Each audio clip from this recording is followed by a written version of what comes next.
Let's start out with who is Marion Woodman? And Marion will be 84 in August, and she's not teaching any longer, but her teaching has gone all around the globe, and her spirit is still really thriving, as Ruth shared with us the other day.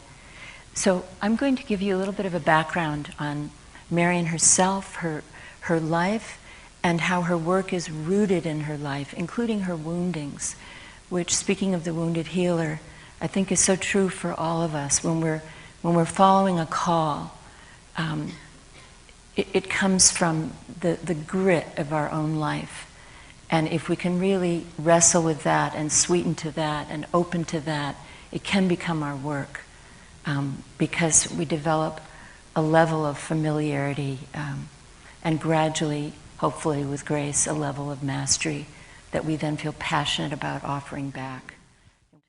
And Steve, in your talk, I was thinking how often I've heard Marion talk about the immanence in nature, the immanence of spirit in nature, which she and Jung and many others call soul. So if we have the body or matter, let's say here, and we know they're not separate, we had that debate, but just for the sake of using language, body and matter here, let's say, a kind of an orb, and then spirit and psyche here. So we have body, spirit, body, matter, spirit, psyche.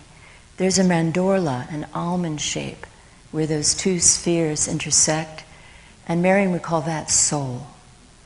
It's, and Jung as well, and others, it's spirit in matter. So here we are, on to body-soul rhythms. And here's Ann Skinner, voice coach, the head of voice for the longest time for the Stratford Shakespeare Company, and Mary Hamilton, the dancer, and Marion. And I'm going to move through some of this kind of quickly because there's a lot of information and I want to show you some other clips. This work was really an organic development, a further development of Marion's work with the kids in the high school, working with poetry and imagery in the body, and her experience of moving on the floor in Zurich, dropping images into her body, which I'll tell you a little bit more about. It's an integrative experiential process to heal the body-psyche split, to bring the body and soul together and try to help people, us, find a sense of home in the body, which we could extend to home on planet Earth. So again, Marion brought her understanding of metaphor and sound and dreams, the release of energy through planting images in the body. Mary brought her dance training to bring consciousness to blocks in the body, being able to track where energy collects and holds, feelings with it, breath with it, and movement to help release the chi in the body, the feelings in the body. And Anne worked with breath and natural voice and masks. So Joan Chodorow, another dear friend and colleague of mine, analyst and dance therapist, speaks about something that she got from Jung, but she's developed it more, called the unholy trinity. The unholy trinity. So we have the holy trinity, for example, in one of our great mythic systems, Christianity. And then the unholy trinity is the inverse. And that's what's been pressed underground for millennia. And that is the body, the shadow, and the feminine. And so as Jung says, whatever has been repressed, in this case for thousands of years, has to surface again. It's been in the collective unconscious and in the unconscious of each of us as individuals. And I think that's a lot of what we're experiencing now in the rumbling of being more connected to body, shadow, feminine, conscious matter. So the split, and I think we know a lot about this already, and Ruth talked about it so beautifully yesterday, is a result of many different things, some of which we don't even know about, but some of the things we know about are that it can very much be the result of early wounding experiences, such as abuse, neglect, a lack of cherishing or witnessing, a kind of insecure attachment relationship So you don't really have a good sense of being wanted, being cherished, the kinds of things that can help you feel more secure and can help you come into your body more and to accept what happens in the body, because there's someone there to mirror your feelings and to hold you psychically and also often physically when the feelings are so powerful that you need an outer container to help you metabolize them. And so these kinds of things help create, the work itself helps create healthier attachments and a sense of well-being. These splits are also communicated in the culture, as we've talked about. So the zeitgeist of the body being underground, or being the repository of sin, or just being matter, something to sort of dress up or diet, or something to carry your head around with. Right? So parts of the child then, when these kinds of things are going on, either remained underdeveloped because they don't get mirrored, so the child hardly knows themselves in some of these other areas in their more wholeness of being. Certain things, certain feelings get responded to, and you get in that groove because you know how to relate there. You co-body. So your body is now in a groove with the body of your parent or another important person, and you know how to do that, but you don't quite know how to do a lot of other things. So those other things remain underdeveloped, or if they've been shamed, they go into hiding, and there they get lodged in the body, and then you just want to dry up and disappear. Shame is such a wilting kind of a thing. So while that's going on, part of you is wilting or hiding or less developed. Other parts of you are progressing and growing up too soon. You know that the saying, the parentified child, right?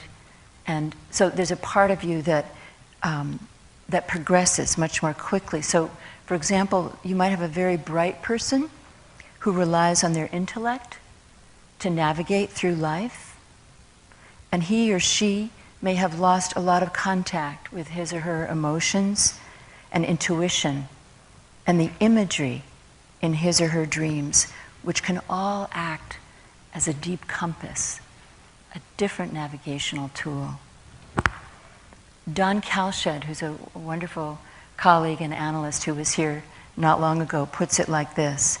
He says, when there is that kind of split or trauma, he says, affect in the body is severed from its corresponding images in the mind, and thereby an unbearably painful meaning is obliterated. So you don't have to feel the effects of the affect, and it's not connected to the images in the mind. But the work helps connect the embodied experiences with the imagery in the dreaming. And we'll talk a little bit more about this. The body also holds, with the feelings, it holds memories. As Ruth was saying from Bessel van der Kolk, the body keeps the score.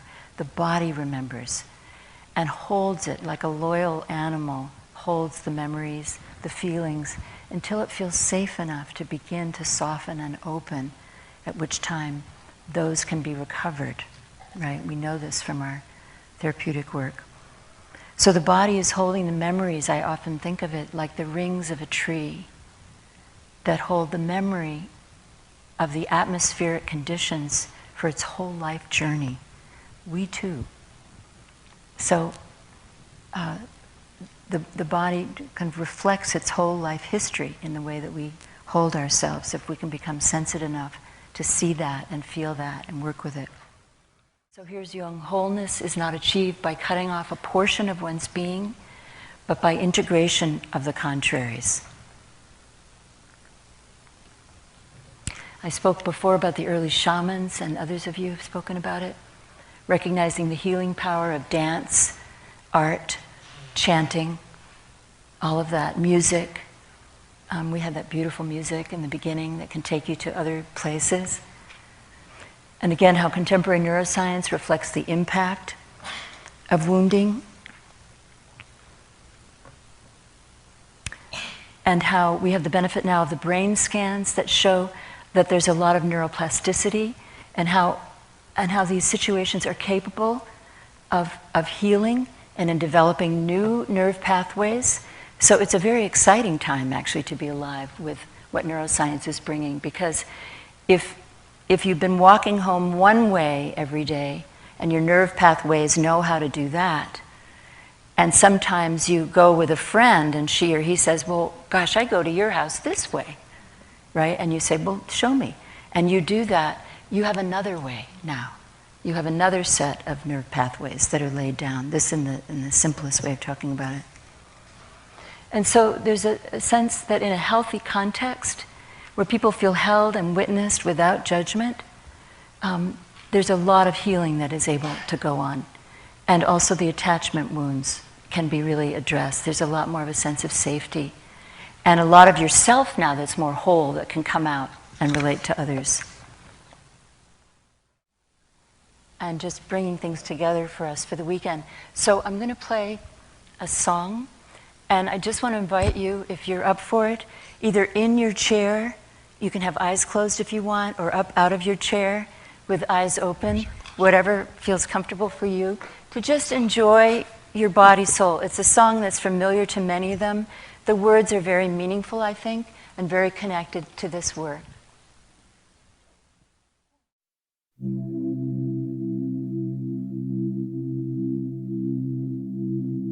Some say love, it is a river that drowns the tender reed. Some say love, it is a razor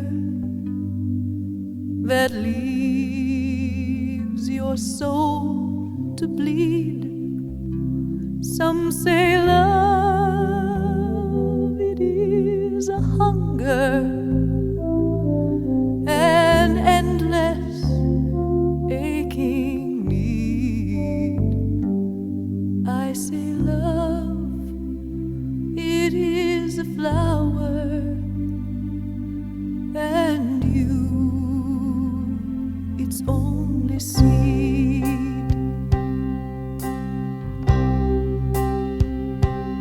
It's the heart that fears the breaking, that never learns to dance.